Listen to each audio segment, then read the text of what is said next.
তারপর সন্তান যখন বড় হতে থাকবে, কথা বলতে থাকবে, পালিয়ে হচ্ছিল বাহু, সন্তানকে আদব শিখাবেন।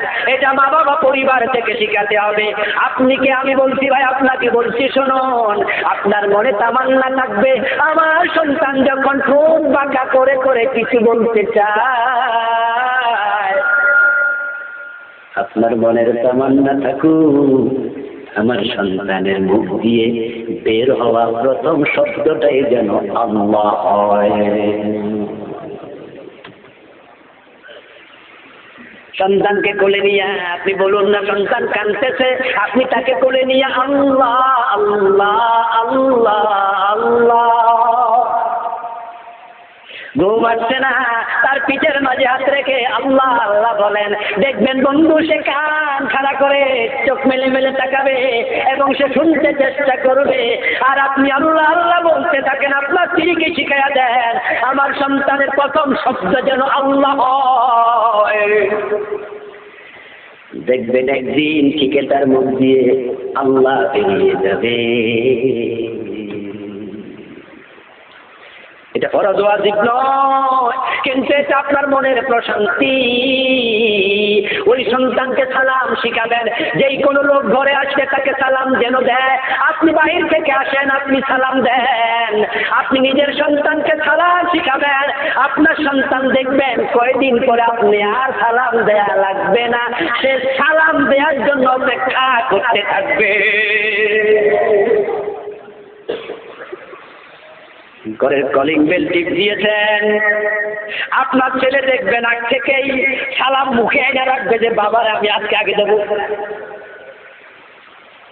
এটাই বাস্তবতা। সন্তানকে যা শিখাবেন তাই করবেন। সন্তান খারাপ নিজে হয় না, মা বাবা যে খারাপ করে। তা দু একটা উদাহরণ বলছি বন্ধু। বাবা নিজে সিগারেট টানে, ওই সন্তানকে দিয়ে সিগারেট ধরাইয়া আনে, এমন বাবা আছে না? না,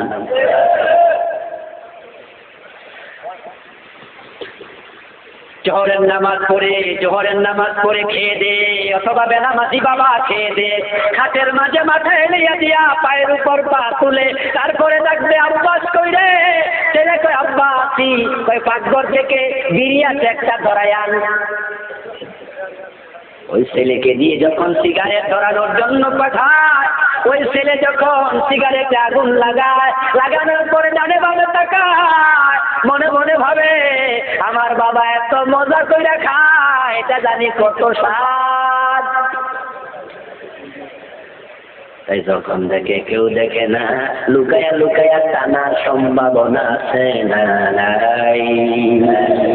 ওই সন্তানকে সিগারেট খাওয়া শিখাইছে কে? এই বাবা।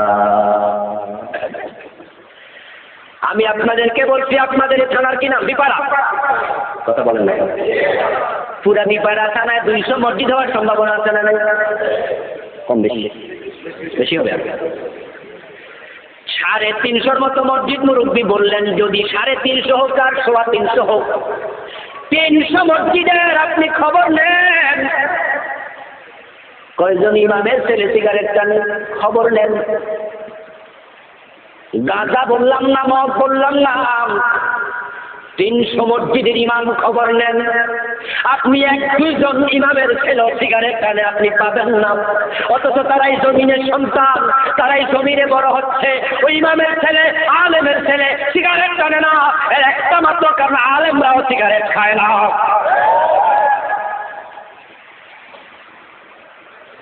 চাষের আড্ডায়, মদের আড্ডায়, সিনেমা হলে কত যুবক রাত দিন কাটাচ্ছে।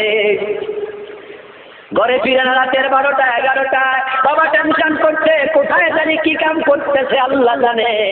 কিন্তু ইমাম সাহেবের ছেলে রাতের 12টা বাজেও যদি ঘরে না ফিরে, ইমাম টেনশন করে না। ইমাম মনে মনে ভাবে হয়তো কোনো মাহফিলে চলে গেছে। ইমাম জানে তার ছেলে গাগারা গায়ে যেতে পারে না। এই জন্য আপনি ভালো সন্তান যদি চান, নিজে ভালো হন। আপনি সিগারেট টানবেন, আপনার ছেলেরা গাঁজা খাবে না, মদ খাবে না, তো কার ছেলে আর খাবে? এই জন্য আমি বলছি সিগারেট ছেড়ে দেন, আর যারা সিগারেট খান, ছাড়বেন না, আমার কথাও শুনবেন না, তাদেরকে বলছি দয়া করে নিজের সন্তানের সামনে কোনোদিন টানবেন না। সন্তানকে বাবা মিথ্যা শিখায়, বাবা মিথ্যা শিখায়। ছেলেকে নিয়ে বাজারে গেছে, মায়ের জন্য শাড়ি কিনছে 1000 টাকা দিয়া। শাড়ি কিনে বাজার থেকে বের হওয়ার সময় ছেলের হাতে নিয়ে কয়, বাজান রে, তোর মা যদি জিগায় শাড়ির দাম কত, আমি কিন্তু 2000 কমু, তুই কিন্তু 1000 কই আমার ইজ্জত নষ্ট করিস না।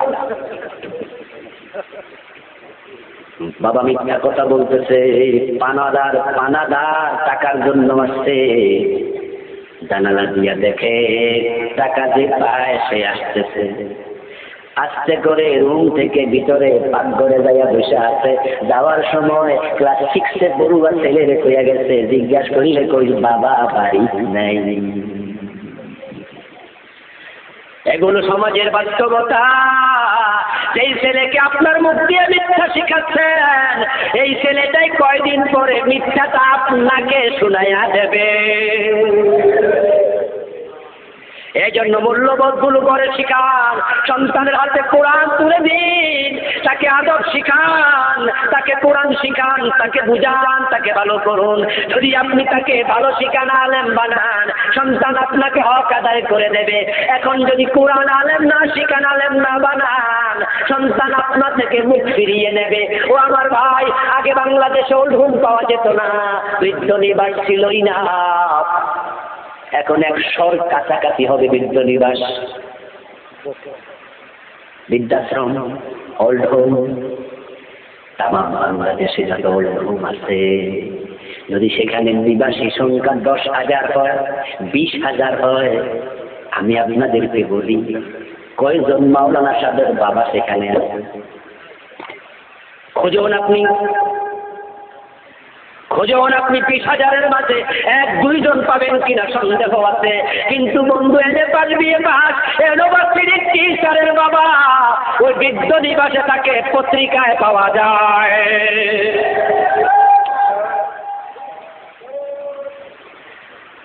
এই জন্য আপনি কোরআন শিখার আলোচনার শেষ দিকে চলে যাচ্ছি, লজ্জাহারা হলে হবে না।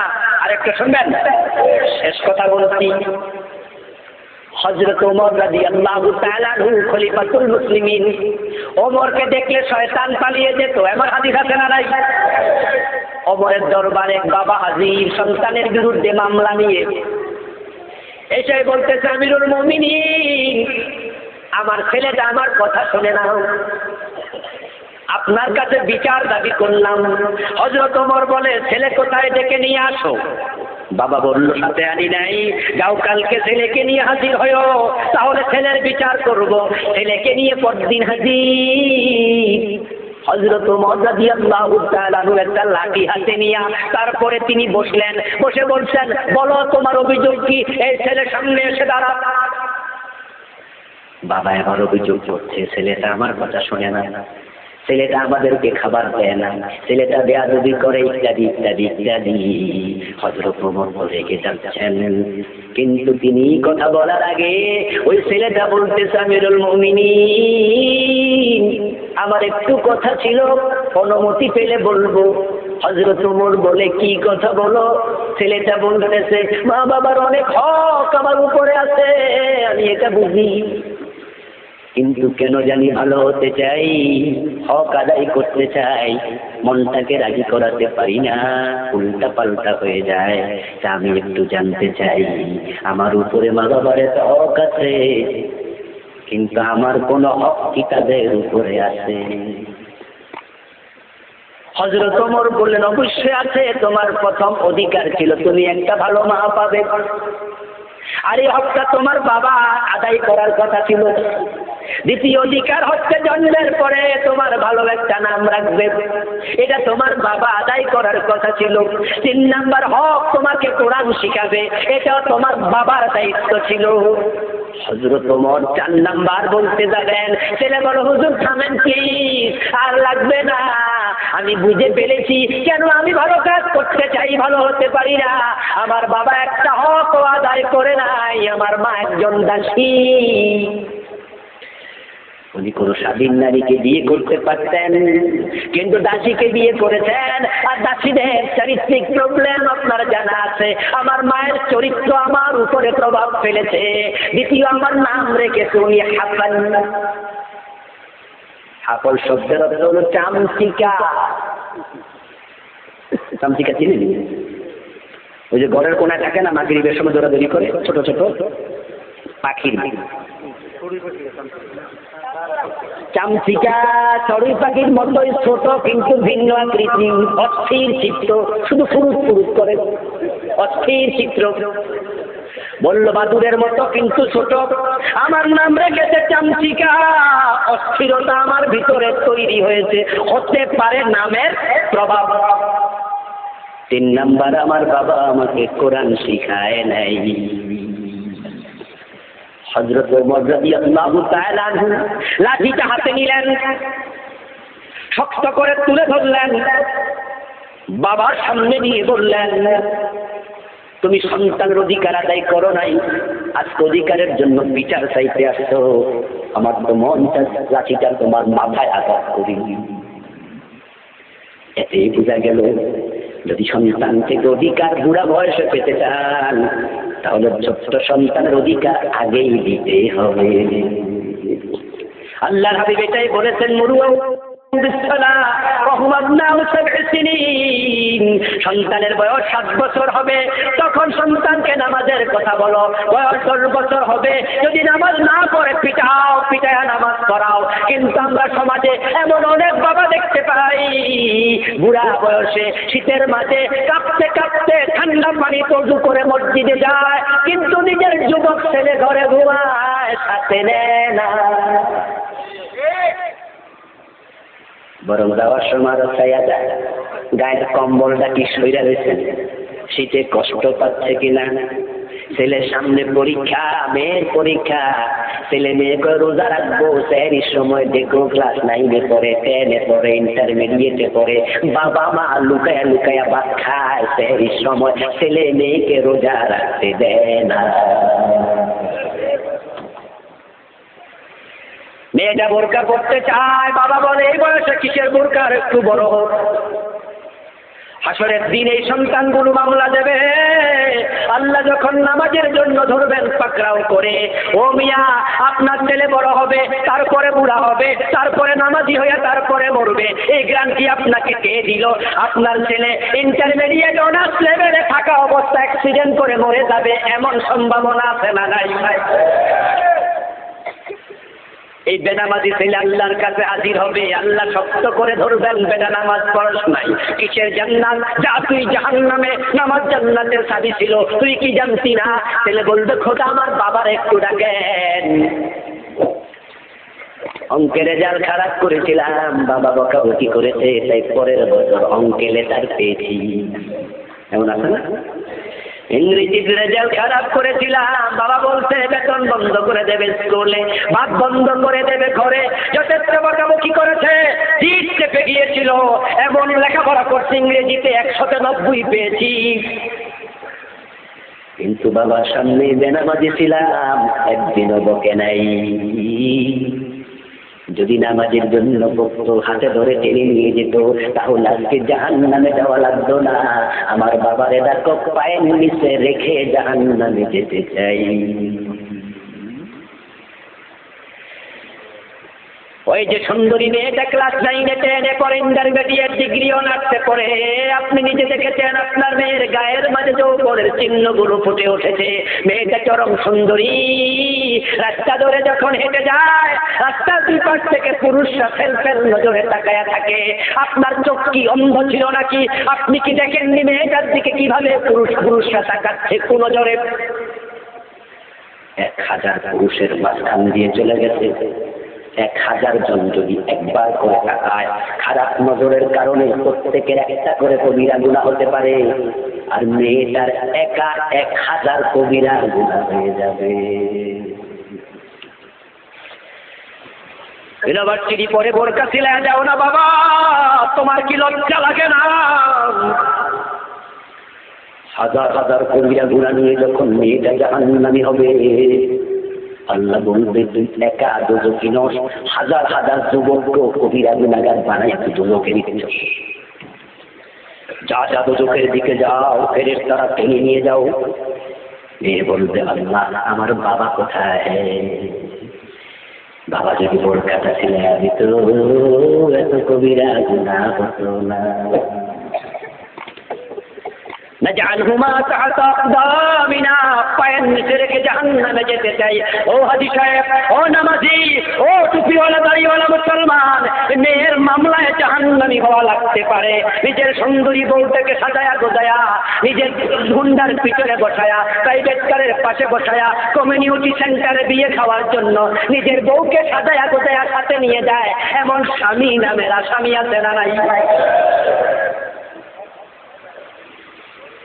হাসরের দিন বউয়ের মামলায় জাহান্নামে যাওয়া লাগবে।